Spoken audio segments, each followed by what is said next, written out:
What if we got this completely wrong? For the past few years, American soccer has been telling itself a story. A powerful one. A hopeful one. The kind of story that feels like destiny. A golden generation. The most talented group of players the United States has ever produced. Young stars playing in Europe, big clubs, big expectations, and now, a World Cup on home soil. It sounds perfect. Almost too perfect. Because here's the uncomfortable question. No one really wants to ask out loud. What if this isn't a golden generation at all? What if it's just the best we've ever had? In a world where the best we've ever had still isn't good enough. We've seen the highlights, the Champions League nights, the flashes of brilliance, the moments that made us believe American soccer had finally arrived.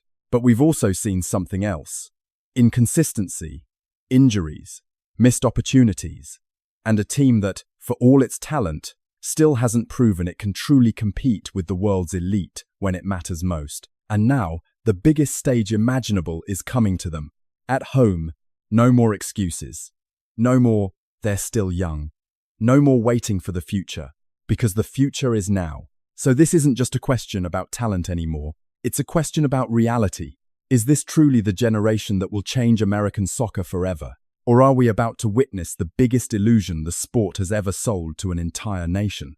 In 2026, the World Cup is coming to the United States, not as a guest, not as a co-host in the background, but as the center of the football world. For the first time in decades, the biggest tournament on the planet will be played on American soil, in American stadiums, in front of millions of American fans who, for so long, have watched this sport from a distance, always feeling like outsiders looking in. But this time, it's different. Because soccer in America is no longer that other sport. It's no longer something you casually follow every 4 years. Over the past decade, something has shifted. Quietly at first, then all at once. Young American players started leaving, not just to play abroad, but to compete, to develop, to prove that they belonged in the same conversations as the best in the world. And suddenly, they were everywhere, in the Bundesliga, in the Premier League, in Serie A, in La Liga. Names that once felt unfamiliar to global audiences started becoming recognizable. Christian Pulisic, Weston McKennie, Tyler Adams, Gio Reyna, Serginho Dest. A generation that didn't just dream about Europe, they grew up in it. For American fans, this wasn't just progress. It felt like a breakthrough. For the first time, it felt like the United States wasn't just building a team, it was building something real, something dangerous. And that's where the idea of a golden generation was born. Not from one player, not from one moment, but from a collection of talent that, together, seemed to represent a new identity for American soccer. Faster, more technical, more confident, less afraid of the spotlight. But with that identity came something else. Expectation. Because hosting a World Cup doesn't just give you an opportunity, it gives you pressure.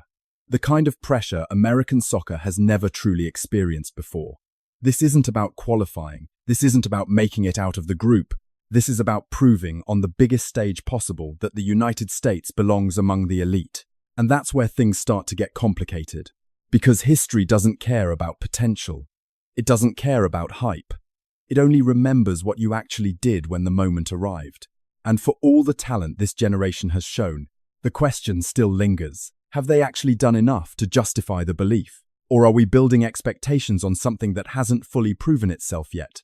Because in 2 months, none of this will be theoretical anymore. It will be real. Before there was a golden generation, there was a promise. And that promise had a name, Christian Pulisic. For a long time, American soccer had been searching for a face, someone who could bridge the gap between potential and reality. Someone who didn't just represent the future, but made people believe the future had already arrived. Then came this kid from Hershey, Pennsylvania.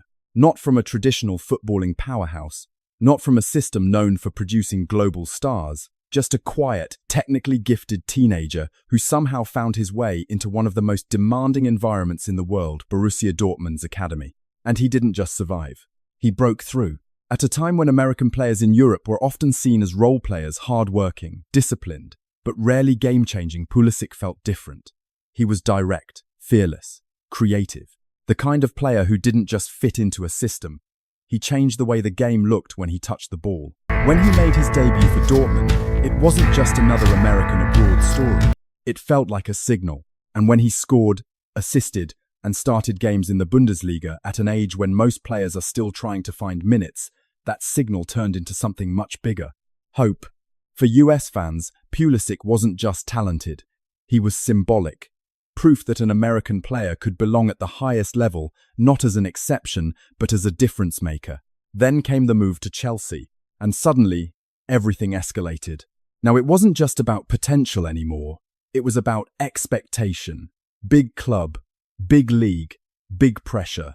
And at times, Pulisic delivered moments that felt like they were pulled straight out of a different footballing reality, driving runs through Premier League defences, goals in crucial matches, flashes of brilliance that made you stop and think, wait, is this really an American player doing this? But the story was never that simple, because with every moment of brilliance, there were stretches of silence, injuries that disrupted momentum, form that came and went, a career that, instead of following a straight line upward, started to feel more like waves rising, falling, rising again. And yet, the belief never disappeared. If anything, it grew, because Pulisic wasn't alone anymore. What started as one promising talent quickly became two, then three, then an entire group. Players emerging across Europe, each carrying a piece of that same idea that American soccer was no longer just developing players. It was producing them at a level that demanded attention. And that's when the narrative shifted. This wasn't just about Christian Pulisic anymore. This was about something bigger. A generation. A group of players who, together, made it feel like the United States wasn't chasing the world anymore. They were starting to catch up. But here's the thing about promises. They're easy to believe in when they're still unfolding. The real question is what happens when they have to be fulfilled. If Pulisic was the promise, then Weston McKennie and Tyler Adams became the engine that made everything feel real. Because talent alone doesn't build a team. Energy does. Structure does. Identity does. And for this generation of American players, that identity didn't come from flashy skills or viral highlights. It came from something much less glamorous and far more important: relentlessness. Weston McKennie never looked like the traditional American soccer star. He wasn't the polished academy product that fit perfectly into a tactical blueprint. He was chaotic, aggressive, unpredictable, the kind of player who seemed to be everywhere at once, pressing, tackling, arriving late into the box, doing the things that don't always make headlines but change games. When he broke into Schalke's first team, it wasn't because he was the most technically gifted player on the pitch. It was because he refused to be ignored. And when he made the move to Juventus, stepping into a squad filled with world-class talent and global superstars, the expectation wasn't that he would dominate. It was that he would survive. Instead, he carved out a role, not always consistent, not always perfect, but undeniable. A player coaches trusted when things got messy, when games became physical, when control slipped and someone had to bring it back through sheer will. If McKennie was chaos, Tyler Adams was control. Quiet, composed, disciplined. The kind of player you barely notice until you realize how much falls apart when he's not there. Adams' rise through the Red Bull system, from New York to Leipzig and beyond, wasn't built on moments of brilliance. It was built on understanding, positioning, timing, the invisible details that hold a team together. He doesn't dribble past 5 defenders. He doesn't score spectacular goals. What he does is give everyone else the freedom to try. And that's what made him invaluable. Because in a team full of young, attacking-minded players still figuring out consistency, Adams became the balance, the safety net, the one player who made the chaos feel controlled. Together, McKennie and Adams formed something the United States had always lacked at the highest level: a midfield that could compete physically, tactically, and mentally with top international teams. For the first time, it didn't feel like the US was just trying to keep up in the middle of the park. They were imposing themselves, winning duels, pressing aggressively, disrupting opponents who weren't used to being disrupted. And suddenly, the idea of this golden generation didn't feel like hype anymore. It felt tangible, because now, it wasn't just about individual talent. It was about a system that could actually work. But even engines have limits. And the problem with relying on energy, intensity, and control is that when any one piece of it disappears, the entire machine starts to look very different. If McKennie and Adams were the engine, then players like Gio Reyna, Serginho Dest, and Timothy Weah were supposed to be the spark, the difference makers, the ones who could take a solid, hard-working team and turn it into something dangerous. Because talent like theirs doesn't just elevate a system, it transforms it. Gio Reyna might be the most naturally gifted player this generation has produced. Not the fastest, not the strongest, but the kind of player who sees the game half a second before everyone else. The kind of player who doesn't just react, he dictates. At Borussia Dortmund, when healthy, Reyna showed flashes of something special. Composure in tight spaces, vision, that effortless ability to glide past defenders without looking like he's trying too hard. Moments that made you believe he could become the creative heartbeat of this team. But with Reyna, there's always been a second storyline running in parallel. Injuries, long stretches off the pitch, interrupted rhythm, a development curve that never quite felt smooth, and at times, off-field tension that only added to the uncertainty. Not enough to define him, but enough to raise questions. Because talent is undeniable, availability isn't. Serginho Dest tells a different kind of story. Explosive, confident, technically fearless. The kind of fullback who doesn't just defend, he attacks like a winger. When Dest is at his best, he brings something to the USMNT that very few teams can match from wide areas. Unpredictability, the ability to beat a defender one-on-one, to create overloads, to inject chaos into structured defenses. It's the kind of skill set that gets you noticed at clubs like Barcelona. But that same unpredictability cuts both ways. Because for every moment where Dest looks like a game changer, there are moments where he looks exposed, defensively vulnerable, positionally risky. A player who can lift the team forward or leave it scrambling to recover. And then there's Timothy Weah, maybe the most balanced of the three. Less flashy, less talked about, but incredibly effective. Weah doesn't demand the spotlight. He doesn't dominate headlines. What he does is stretch the field, make intelligent runs, create space for others. The kind of player who might not always be the star, but makes the stars around him better. At clubs like Lille and Juventus, he's shown that he can adapt, contribute, and stay reliable in different roles. And that reliability matters, because when you look at these three players together, you start to see the bigger picture. This isn't just a team with talent, it's a team with volatile talent. Players who can win you a game in a moment, but also players who come with uncertainty, injuries, inconsistency, defensive risks, development that hasn't fully stabilized yet. And that's where the narrative starts to shift again. Because golden generations aren't just defined by how talented their players are. They're defined by how consistently those players deliver when it matters most. And right now, this still feels like a group that can be brilliant one night and unpredictable the next.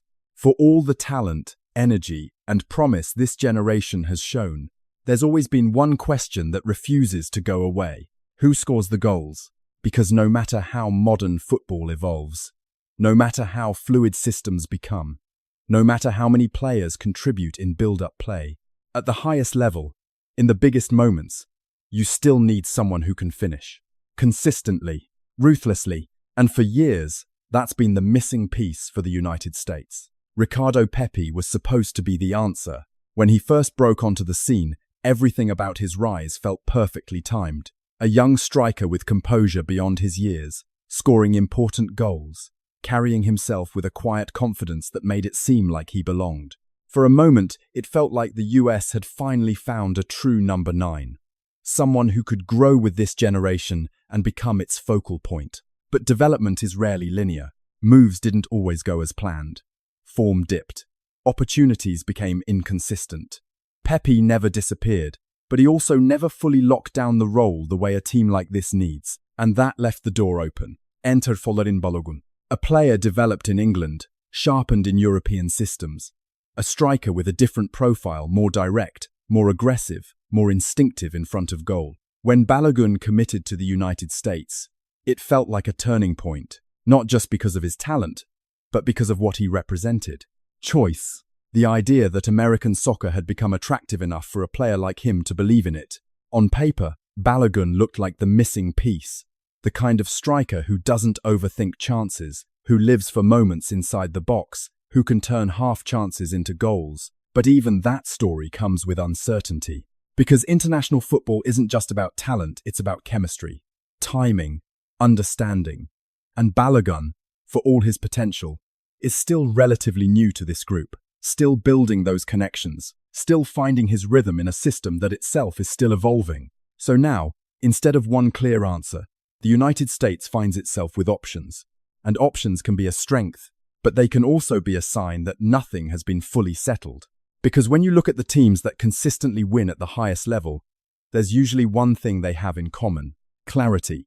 A striker who owns the role, who doesn't rotate in and out of confidence, who doesn't split belief with someone else. Someone who, when the ball falls in the box in the 88th minute of a knockout game, everyone trusts. And that's the question the USMNT still hasn't definitively answered. Not because the talent isn't there, but because the certainty isn't. And at the World Cup level, that difference matters more than anything. Up to this point, you can still convince yourself the story makes sense. The talent is there. The players are there. The idea of a golden generation doesn't feel completely unrealistic. But every story like this has a moment where the cracks start to show. And for this USMNT team, those cracks haven't been hidden. They've been recurring. Injuries have been one of the biggest problems, and not just minor ones. The kind that interrupt momentum, the kind that break rhythm, the kind that turn development into stop-and-start cycles instead of steady progress. Tyler Adams, the team's emotional and tactical anchor, has struggled with fitness at crucial moments. And when Adams isn't fully available, the difference is immediate. The structure weakens, the balance disappears. The team looks less certain of itself. Gio Reyna's situation has been even more complicated. Not just injuries, but long stretches where he hasn't been able to establish consistent form or minutes at club level. Every time it feels like he's about to take the next step, something pulls him back. And when your most creative player is constantly fighting to stay on the pitch, the entire attacking identity becomes unstable. But injuries are only part of the problem. Inconsistency might be the bigger one. This is a team that, on one night, can look organized, aggressive, and full of belief, pressing high, moving the ball with confidence, competing physically with strong opponents. And then, on another night, that same team can look disconnected, sloppy in possession, uncertain in decision-making, a step slower, a little less sharp. Not bad, just not convincing. And that difference is everything when you're trying to compete at the World Cup level. Because the teams that win tournaments don't just have high ceilings, they have stability. They know what they are. And that's where the USMNT still feels unfinished. There isn't always a clear tactical identity, not one that holds up consistently against top-tier opponents. At times, the team wants to press aggressively. At other times, it sits deeper. Sometimes it builds patiently. Sometimes it looks rushed. It's not confusion, but it's not complete clarity either. And then there's the mental side, because for the first time, this generation isn't just being praised. It's being expected to deliver, and expectation changes everything. It turns small mistakes into big ones. It makes missed chances feel heavier. It creates pressure in moments where freedom used to exist. For players who are still, in many ways, learning how to navigate the highest levels of the game, that pressure can either sharpen them or expose them. And that's the uncomfortable reality. Because when you put all of this together, injuries, inconsistency, tactical uncertainty, rising expectations, you start to see a version of this story that doesn't feel like a golden generation. It feels like a team that's still figuring itself out. A team with potential, but also a team with real flaws. And flaws don't get hidden at the World Cup. They get magnified. It's one thing to believe in your own story. It's another thing to see how that story compares to the rest of the world. Because no matter how much progress the United States has made, the World Cup doesn't care about narratives. It cares about levels. And when you line up this USMNT team against the true giants of international football, the question becomes a lot more uncomfortable. Argentina didn't just win a World Cup. They carried decades of expectation, pressure, heartbreak, and still found a way to deliver when everything was on the line. A team built not just on talent, but on mentality. Players who understand exactly what it means to survive knockout football, who don't panic when the game tightens, who don't lose themselves in the moment. That kind of experience can't be rushed. Brazil is a different kind of problem. Depth, flair, confidence. A system that produces world-class players almost effortlessly. When one star fades, another appears. When one position weakens, there are 3 more options ready to step in. For the United States, depth is improving. For Brazil, depth is a given. And then there's France, maybe the clearest example of what a true golden generation actually looks like. Elite talent across every line. Players competing and dominating at the highest club level consistently. A team that doesn't just have potential, it has proof. They've been there. They've done it. They've won. And that's the difference. Because when you compare the United States to teams like these, it's not just about whether the players are talented. It's about whether they've proven they can perform at that level together, consistently, under pressure. And right now, that answer isn't clear. The USMNT has shown flashes, strong performances, competitive moments, games where they've looked like they belong. But looking like you belong is not the same as dominating. It's not the same as controlling a knockout game against elite opposition. It's not the same as stepping onto the field expecting to win instead of hoping to compete. That gap between belief and certainty is where the real difference lies. Because the teams that win World Cups don't walk into tournaments asking if they're ready. They already know. And that's what makes this moment so difficult to evaluate. On one hand, the United States has never had this level of talent before. On the other hand, the world has never stood still. The bar hasn't lowered. If anything, it's higher than ever. So when you hear the phrase golden generation, you have to ask, golden compared to what? To the past of American soccer, or to the present reality of the global game? Because those are 2 very different standards, and only one of them matters when the tournament begins. But what if we've been looking at this the wrong way? What if the problem isn't that this generation has been overhyped? What if the problem is that we've been expecting the finished version of a team that's still being built? Because when you go back and look at how real golden generations actually form, they don't arrive complete. They evolve. Argentina didn't become champions overnight. France didn't wake up one day as a perfect machine. Even the greatest teams in history went through phases, uncertainty, inconsistency, moments where the talent was obvious, but the results didn't fully match. And maybe that's exactly where the United States is right now. Not at the end of the story, but at the beginning of the moment that defines it.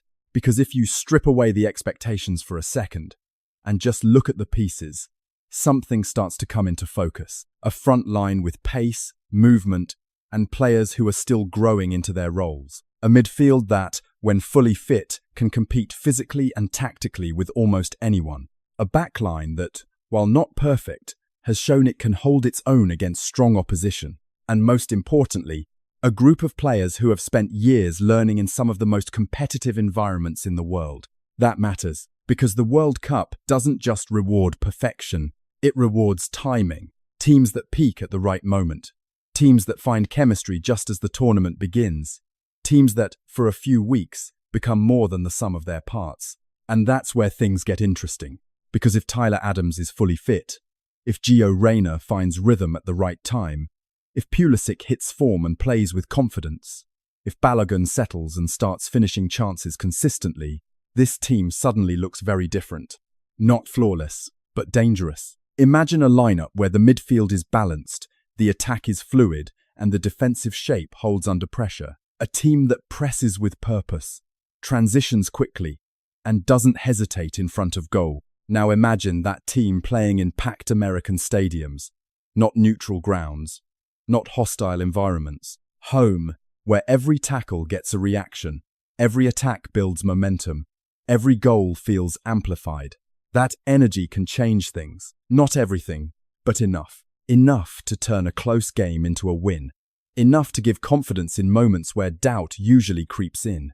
Enough to make opponents uncomfortable in ways they didn't expect. And that's how tournaments shift.